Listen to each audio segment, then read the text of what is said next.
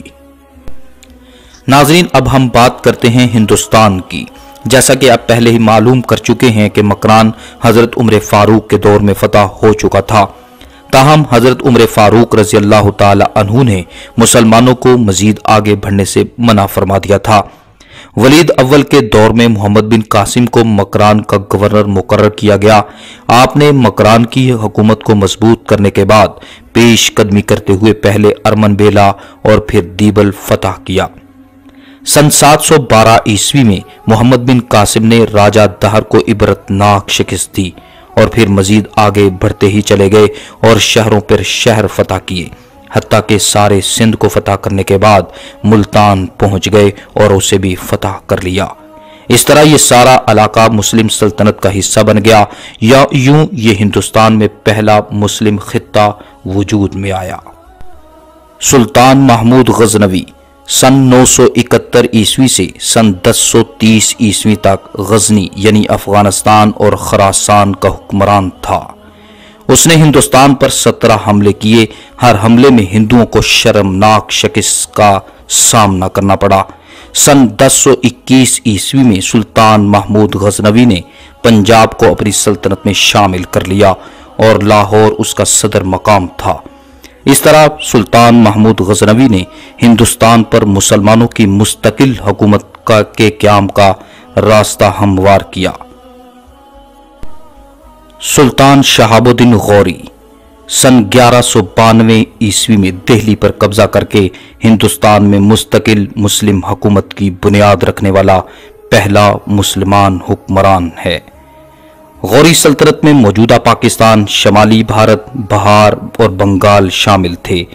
غوری کے بعد ہندوستان کے اہم حکمرانوں میں قطب الدین ایبک، سلطان شمس الدین التمش، غیاث الدین بلبن، علاء الدین خلجی، محمد تغلق، ابراہیم لودھی اور شیر شاہ سوری تھے۔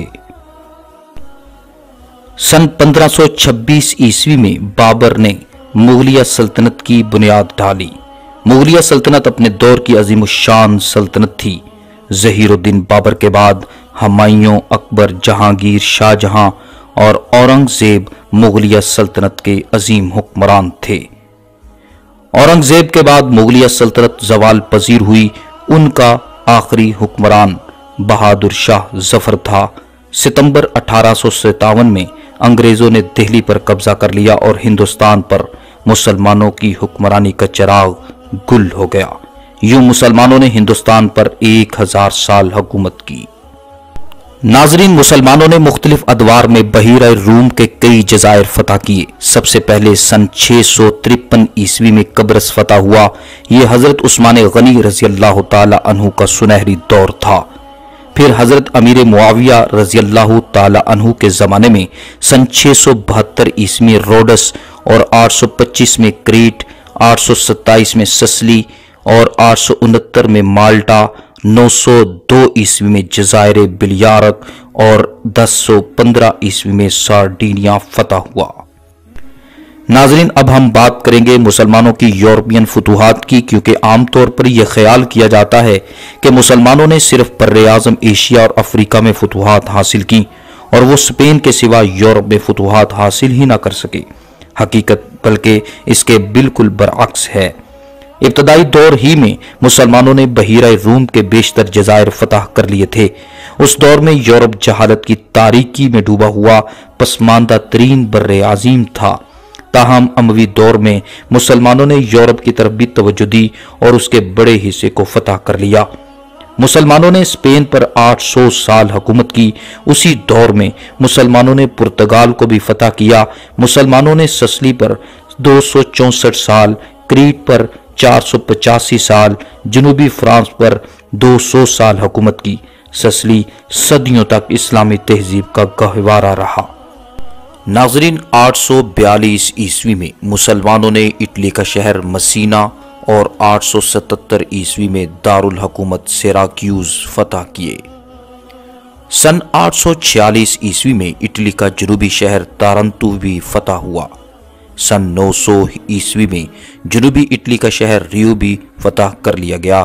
اس طرح 1015 عیسوی تک مسلمانوں نے جنوبی اٹلی کے ساحلوں پر کئی شہر فتح کیے۔ اہل اسلام نے جنوبی اٹلی پر تقریباً 150 برس حکومت کی۔ 13ویں صدی عیسوی میں اناطولیہ میں سلطنت عثمانیہ قائم ہوئی۔ پھر ایک صدی کے اندر عثمانی افواج نے ایشیا اور افریقہ کی طرح جنوب مشرقی اور وسطی یورپ میں دور دور تک مسیحی ممالک روند ڈالے۔ سن 1360 عیسوی میں سلطان مراد اول عثمانی نے یورپ کے بڑے حصے پر قبضہ کر لیا۔ اس نے بلغاریہ، مقدونیہ، کوسوو اور سربیا کو بھی فتح کیا۔ سن 1402 عیسوی میں یونان کو سلطنت عثمانیہ میں شامل کر لیا گیا۔ ناظرین، سالونیکا یونان کی مشہور بندرگاہ ہے۔ یہ یونان کا دوسرا بڑا شہر بھی ہے۔ اسے ترکوں نے سن 1430 عیسوی میں فتح کیا اور 1912 تک تقریباً 500 سال مسلمان یہاں حکمران رہے۔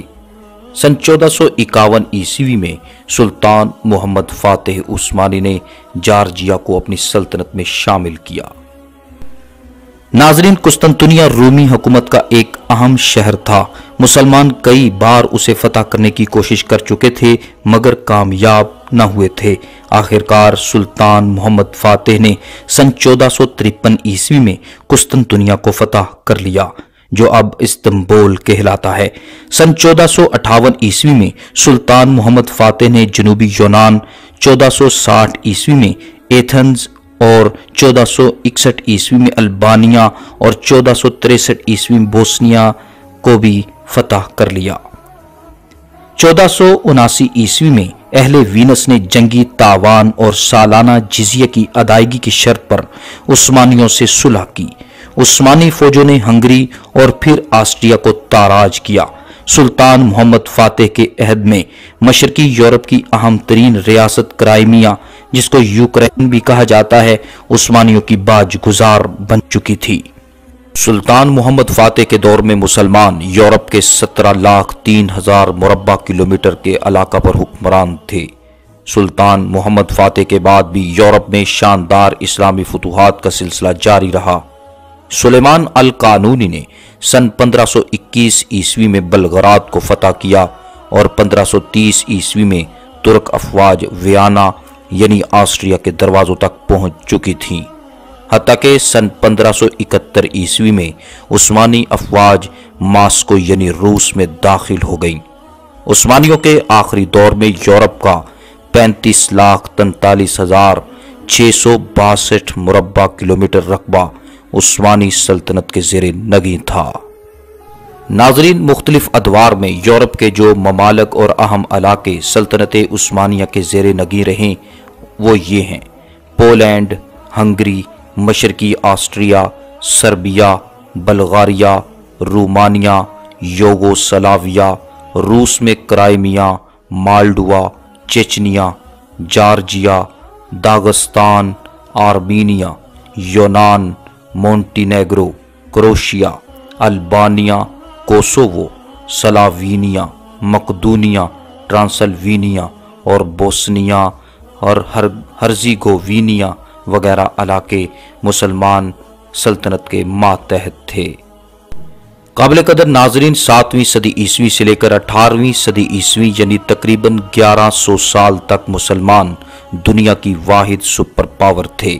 کبھی عمر فاروق، کبھی بنی امیہ، کبھی بنو عباس، کبھی امیر تیمور، کبھی صلاح الدین ایوبی، کبھی مغلوں اور کبھی ترکوں کی شکل میں کسی کو اہل اسلام کے سامنے دم مارنے کی جرت نہ تھی۔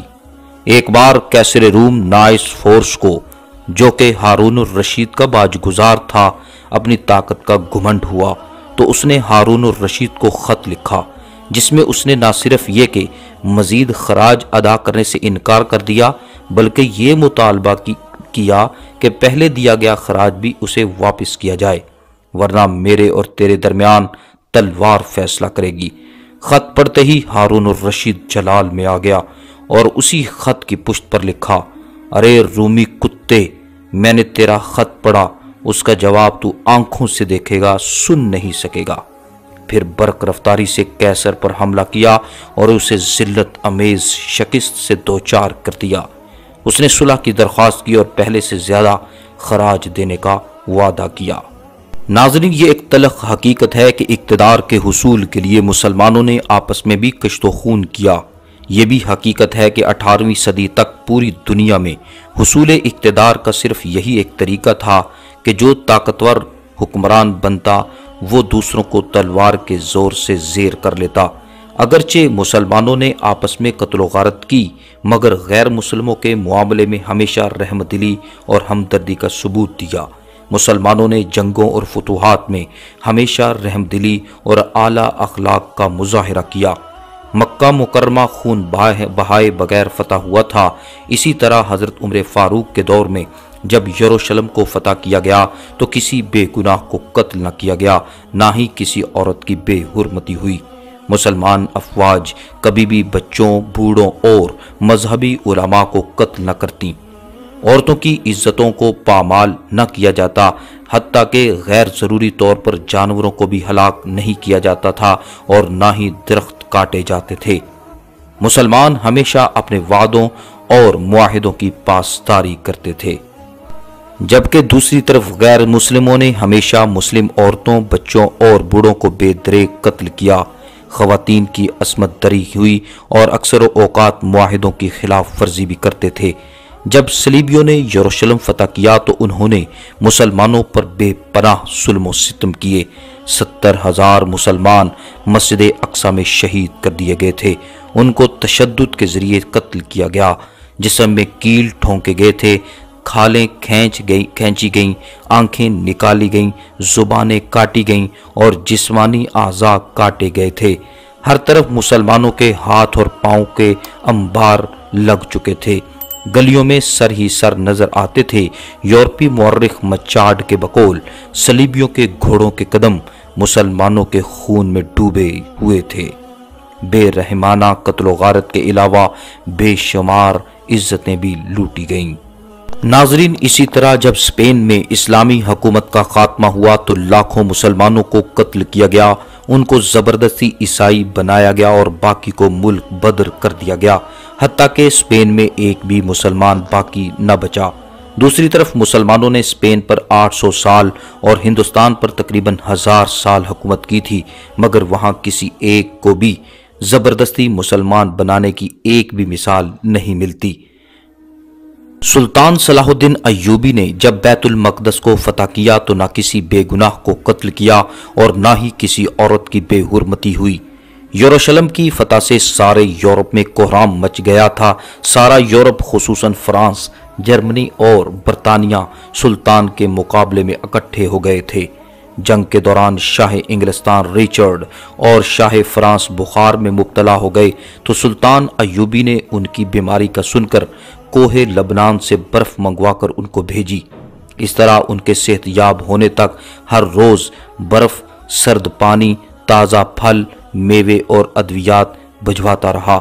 ریچرڈ کا گھوڑا ناکارہ ہو گیا تو سلطان ایوبی نے اسے اپنا گھوڑا بھجوایا۔ سلطان کے مقابلے میں صلیبی ناکام و نامراد لوٹے۔ اس کے برعکس ریچرڈ نے معاہدے کی خلاف ورزی کرتے ہوئے 2700 مسلمان قیدی بے رحمی سے شہید کر دیے تھے۔ ناظرین، یہ ایک دلچسپ حقیقت ہے کہ تقریباً ہر جنگ میں، ہر دور میں کفار کی تعداد مسلمانوں سے کئی گنا زیادہ رہی ہے، مگر مسلمان اللہ کی مدد اور نصرت اور شوق شہادت اور جذبہ ایمان کی وجہ سے کامیاب ہوتے رہے۔